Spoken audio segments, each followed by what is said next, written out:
Conservative force क्या होता है? कंजर्वेटिव फोर्स देखिए, if the work done by a force in moving a particle from one point to another point depends only on the position of that point and not on the path followed by the particle, then such a force is called conservative force. यहाँ देखिए बोला जा रहा है जो आपका कोई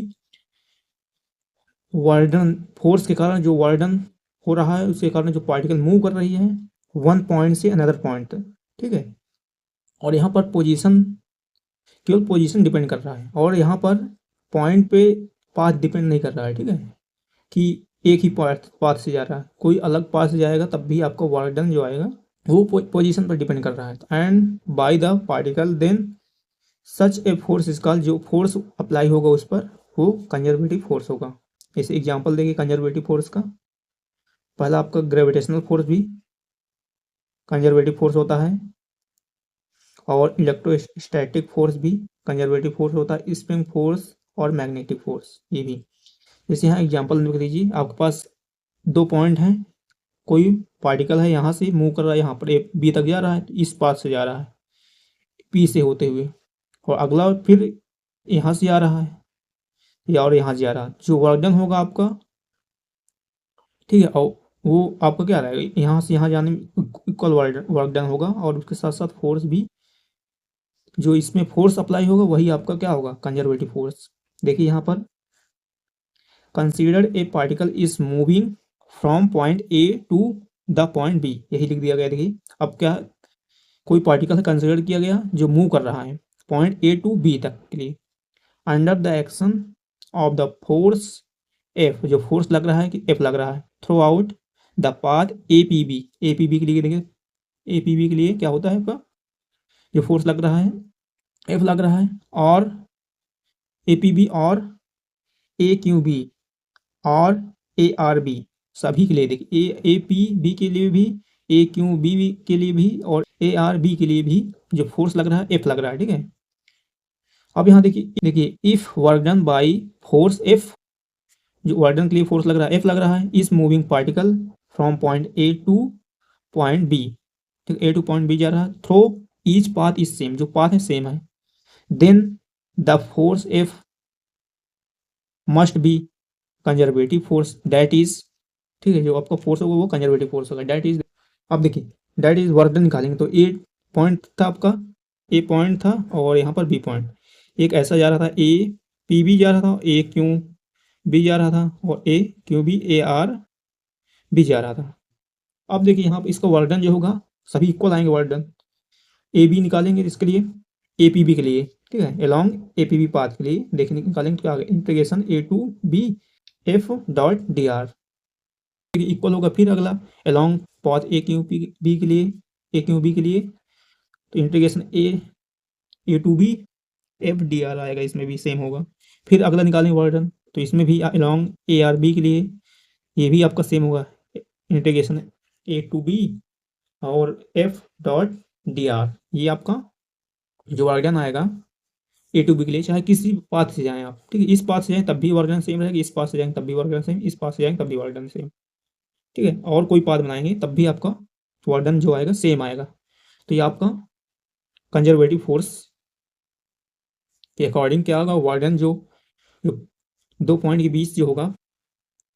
उस पर जो फोर्स अप्लाई होगा जिस उसके कारण जो वर्क डन होगा आपका, वो वर्क डन सभी आपस में इक्वल होंगे चाहे किसी भी पाथ से जाया जाए, ठीक है, ये आपका अकॉर्डिंग टू कंजर्वेटिव फोर्स के अकॉर्डिंग ये आया आपका। अब यहाँ देखिए नॉन कंजर्वेटिव फोर्स या बोलते हैं डिसिपेटिव फोर्स होते हैं, ठीक है। अब देखिए यहाँ पर इसका डिफिनेशन देखते हैं, a force is said to be non conservative force if the work done by it in moving a particle from one point to another point is depend on the path the followed by the particle but not